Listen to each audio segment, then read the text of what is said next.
Good morning friends, so welcome to the prelims booster session. आज का पहला topic है tensions over MSME reclassification. Topic आपके economy के लिए इंपॉर्टेंट है।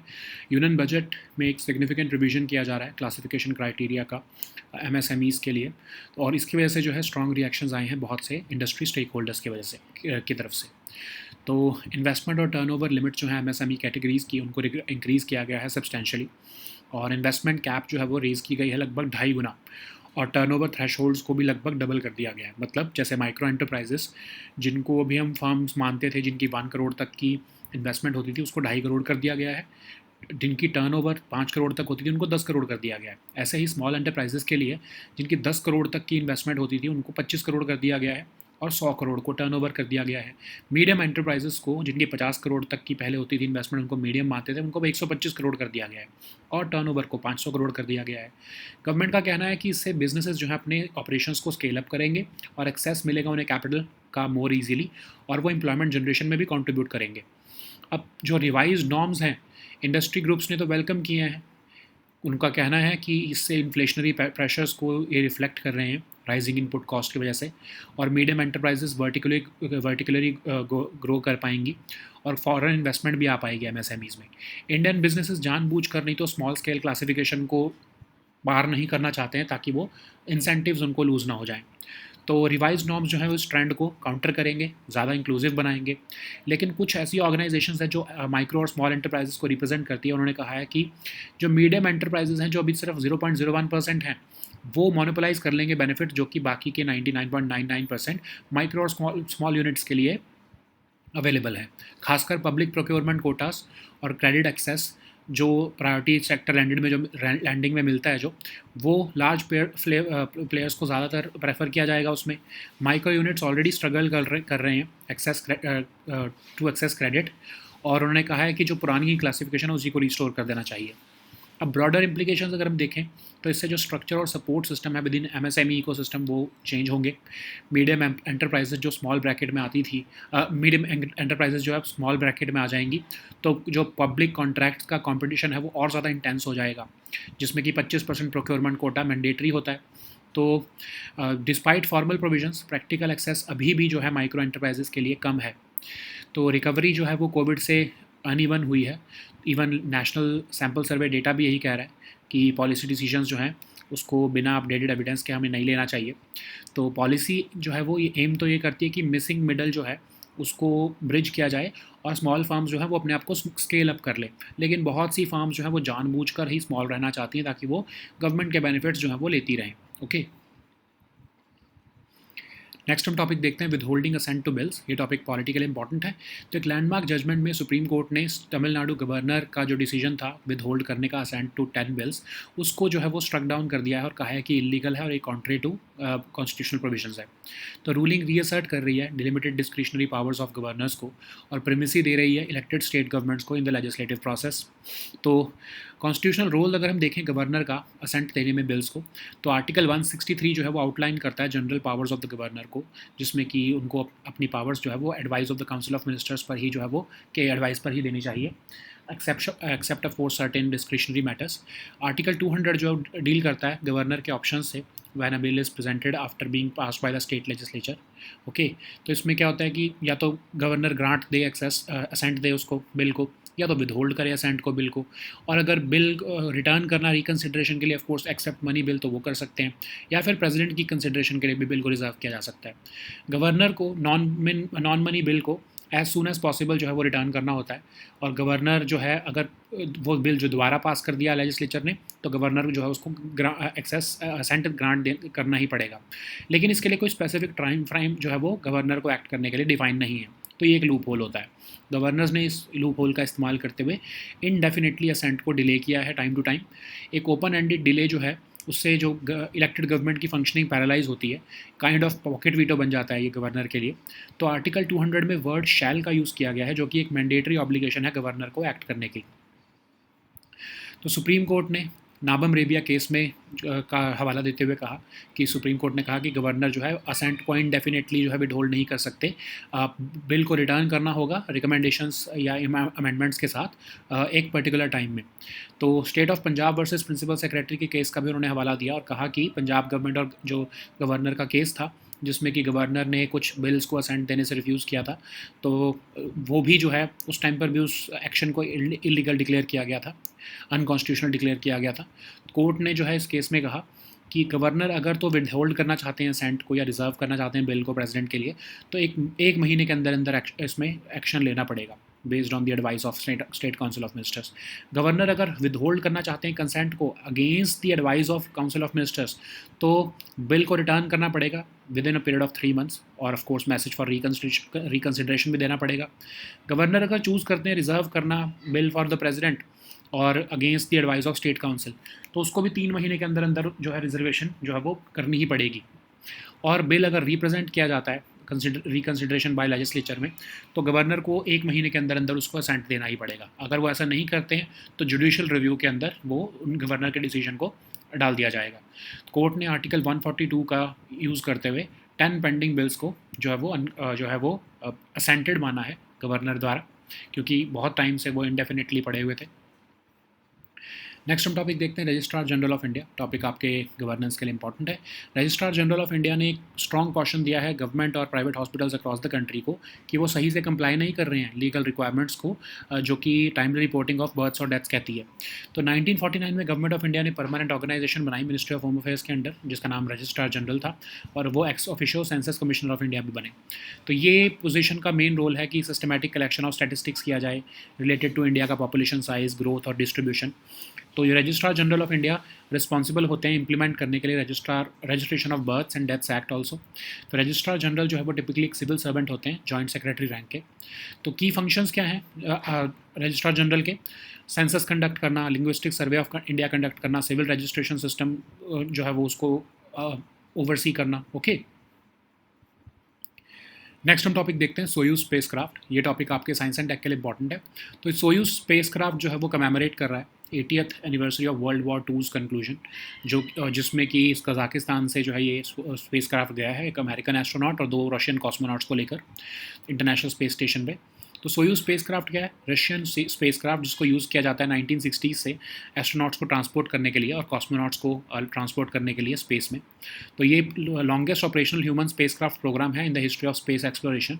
सोवियत यूनियन ने इसको 60s में स्टार्ट किया था। तो ये क्रू को फेरी करने के लिए यूज़ किया जाता है। सोयूज़ व्हीकल्स जो है वो रशियन रॉकेट्स द्वारा ही ऑफ कोर्स जो है जो सेम नेम के होते हैं वो लॉन्च किए जाते हैं। कोई भी सोयूज़ रॉकेट या सोयूज़ व्हीकल्स रीयूजेबल नहीं है, और इसमें सोयूज़ व्हीकल में अप टू 3 एस्ट्रोनॉट्स जा सकते हैं। और सोयूज़ का जो मॉड्यूल्स हैं वो 3 तरह के होते हैं, ऑर्बिटल मॉड्यूल, सर्विस मॉड्यूल और डिसेंट मॉड्यूल। नेक्स्ट हम टॉपिक देखते हैं बायोमास सैटेलाइट मिशन। ये टॉपिक आपके साइंस एंड टेक के लिए इंपॉर्टेंट है। यूरोपियन स्पेस एजेंसी ने अपना न्यूएस्ट स्पेस सैटेलाइट लॉन्च की है जिसका नाम है बायोमास।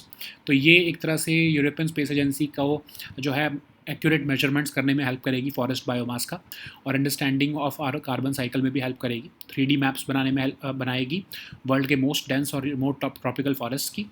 सन सिंक्रोनस ऑर्बिट में इसको प्लेस किया जाएगा। पहली ऐसी स्पेस सैटेलाइट है जो long wavelength radar called P band को कैरी करेगी। ये स्कैन कर सकेगा डीप थ्रू फॉरेस्ट कैनोपी और इन्फॉर्मेशन कलेक्ट कर सकेगा on different parts of the forest, और नॉलेज हमारी बढ़ाएगा कि क्या रोल प्ले करते हैं फॉरेस्ट इन कार्बन साइकिल। ओके,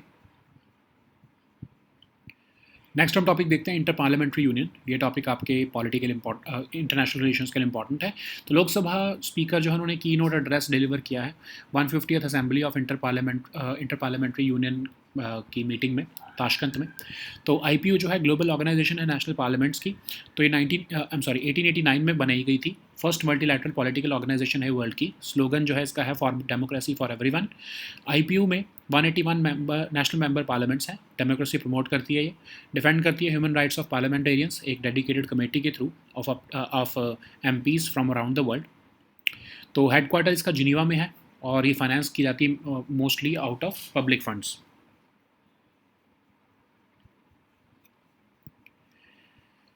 नेक्स्ट हम टॉपिक देखते हैं इलेक्ट्रॉनिक कंपोनेंट्स मैन्युफैक्चरिंग स्कीम। ये टॉपिक आपके इकोनॉमी के लिए इंपॉर्टेंट है। तो मिनिस्ट्री ऑफ इलेक्ट्रॉनिक्स और इन्फॉर्मेशन टेक्नोलॉजी ने नोटिफाई की है इलेक्ट्रॉनिक्स कंपोनेंट मैन्युफैक्चरिंग स्कीम, जो कि स्ट्रेंथन करेगी इंडिया की पोजीशन को as a global hub for electronics manufacturing.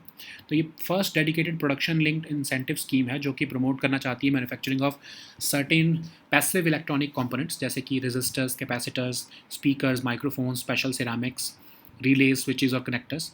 Incentives जो है वो 1 से लेकर 10% तक दिए जाएंगे depending on the year and the component. Employment generation इसका एक मैंडेटरी रिक्वायरमेंट होगा सभी एप्लीकेंट्स के लिए। ये स्कीम जो है इसका टेन्योर 6 ईयर्स का होगा, 1 ईयर का जस्टेशन पीरियड होगा। फोकस पर्टिकुलरली रहेगा पैसिव इलेक्ट्रॉनिक कंपोनेंट्स पर, और ये कई तरह की इंडस्ट्रीज को बेनिफिट करेगा जैसे ऑटोमोबाइल्स, कंज्यूमर इलेक्ट्रॉनिक्स और and normal electronics. Okay, so now let us see all these topics in English. So the first topic is tensions over MSME reclassification. This topic is important for your economy section. So Union Budget has introduced a significant revision in the classification criteria for MSME sector, and it has triggered strong reactions from various industry stakeholders. So from 1st April, investment and turnover limits for all MSME categories have been increased substantially. Specifically, the investment cap has been raised by 2.5 times and the turnover thresholds have been doubled, which means that micro enterprises which were earlier considered by the investment of up to 1 crore rupees will now have investment up to 2.4 crore rupees, and they will still be considered as micro enterprises. Similarly, for their turnover from 5 crore rupees earlier, now their turnover will be considered as 10 crore rupees. Small enterprises similarly from 10 crore to 25 crore in the terms of investment, and in terms of turnover it will be 100 crore rupees.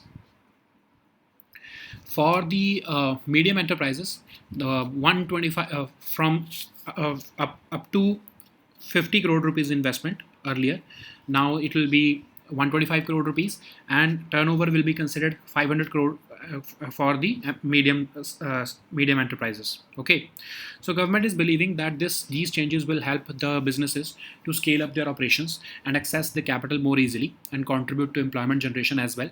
So various industry groups, even FISME, have welcomed the revised limits because the revision was necessary to reflect inflationary pressures and rising input costs.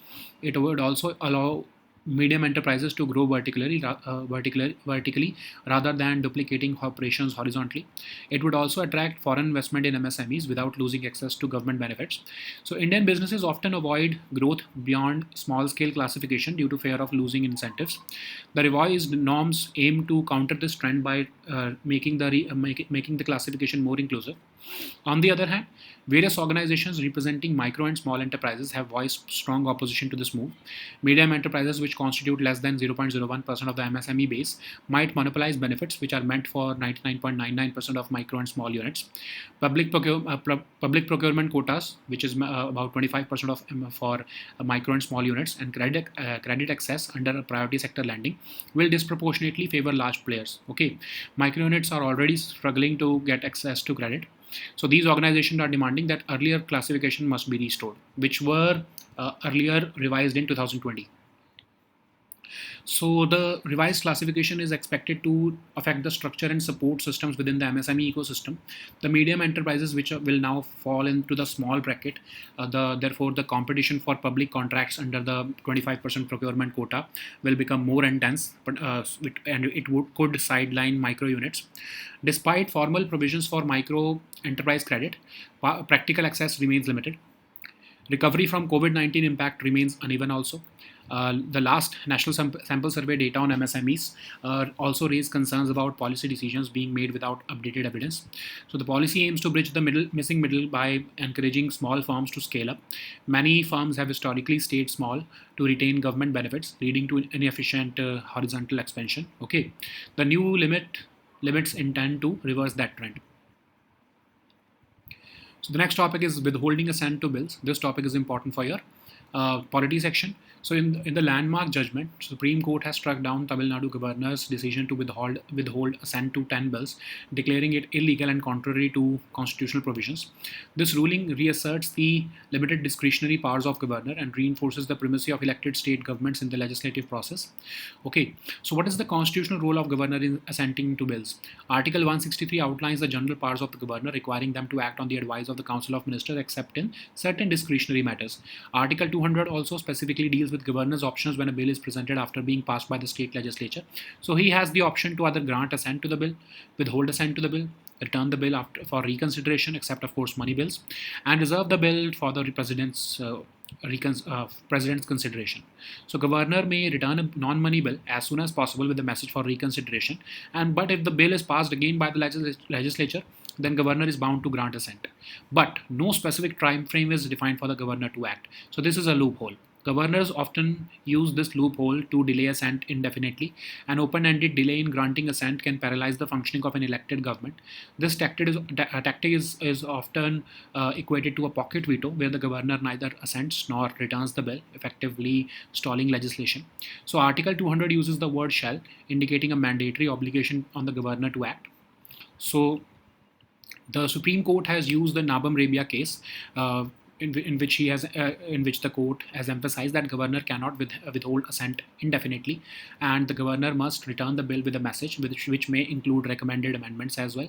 So similarly, there was a case of State of Punjab versus Principal Secretary to the governor, in which the governor claimed that the session was illegal, but Supreme Court ruled in favor of the Punjab government and granted assent to the those contentious bills. So Supreme Court has relied on that Punjab case, and it has introduced specific timelines for the governors to act. So if the governor decides to withhold assent or reserve the bill for president, they must take action within maximum of 1 month, provided it is based on the advice of the State Council of Ministers. When the governor withholds assent contrary to the advice of the Council of Ministers, then he is required to return the bill with a message for reconsideration within a period of 3 months. And if the governor chooses to reserve the bill for president, then such reservation must also be made within a maximum of 3 months. So in cases where the bill is represented after reconsideration by the legislature, governor must grant assent within a maximum period of 1 month. So failure to act within these timelines would make the governor's inaction subject to judicial review. The court has also invoked Article 142 to directly deem the 10 pending bills as assented to. Okay. So the next topic is Registrar General of India. This topic is important for your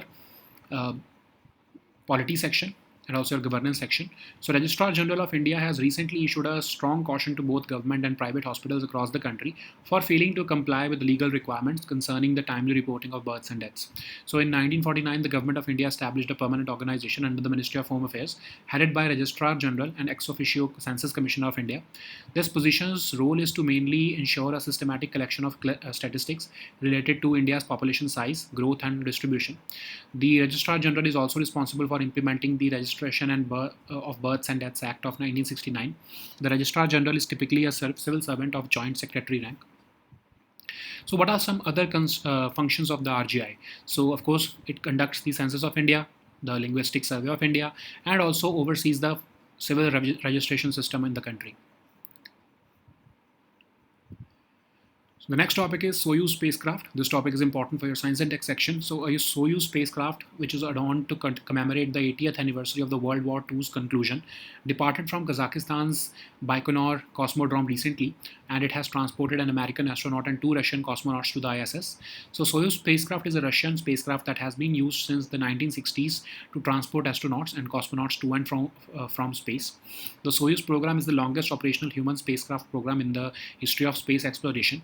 Although they were conceived by the Soviet Union at the start of the 60s, the Soyuz spacecraft are still used today, but with important modifications. It has served mainly as a crew ferry to and from Earth-orbiting space stations. The Soyuz vehicles are launched by Russian rockets of the same name. Neither the Soyuz rockets nor the Soyuz vehicles are reusable, and a Soyuz vehicle can carry up to 3 astronauts, and it is made up of 3 modules. First is the orbital module, service module, and the descent module. The next topic is Biomass Satellite Mission. This topic is important for your science and tech section. European Space Agency is preparing to launch its newest space satellite called Biomass, and it is a European Space Agency mission to provide more accurate measurements of forest biomass to enhance our understanding of the carbon cycle. It will provide detailed 3D maps of the world's most dense and remote tropical forests. It will be placed in the sun-synchronous orbit, and it is the first space satellite to carry a long wavelength radar called the P-band. This special radar means that it can scan deep through the forest canopy and collect information on different parts of the forest. So it will also enhance our knowledge about the role that forests play in the carbon cycle. Okay. So the next topic is Inter-Parliamentary Union. This topic is important for your polity section, international relations section. So Lok Sabha Speaker has recently delivered the keynote address on parliamentary action for social development and justice at the 150th Assembly of the Inter-Parliamentary Union in Tashkent. It is the global organization of national parliament, and it was founded in 1889 as the first multilateral political organization in the world. The slogan of IPU is for democracy and for everyone. It comprises of 181 national member parliaments. It promotes democracy and helps parliaments to become stronger, younger, and gender balanced and more diverse. It also defends the human rights of the parliamentarians through a dedicated committee made up of MPs from around the world. Its headquarters is located in Geneva, and it is financed primarily by its members out of the public funds. So the next topic is Electronics Components Manufacturing Scheme. This topic is important for your economy section. So Ministry of Electronics and Information Technology recently notified the Electronics Components Manufacturing Scheme, marking a significant step towards strengthening India's position as a global hub for electronics manufacturing. So this is the first dedicated PLI scheme to promote the manufacturing of select passive electronic components, including resistors, capacitors, in speakers, microphones, special ceramics, relays, switches, and connectors. And the incentives for incremental investments and turnovers will range about 1 to 10% depending upon the year and the component. Employment generation will be a mandatory requirement for all applicants, and the scheme will have a tenure of 6 years with a 1-year gestation period.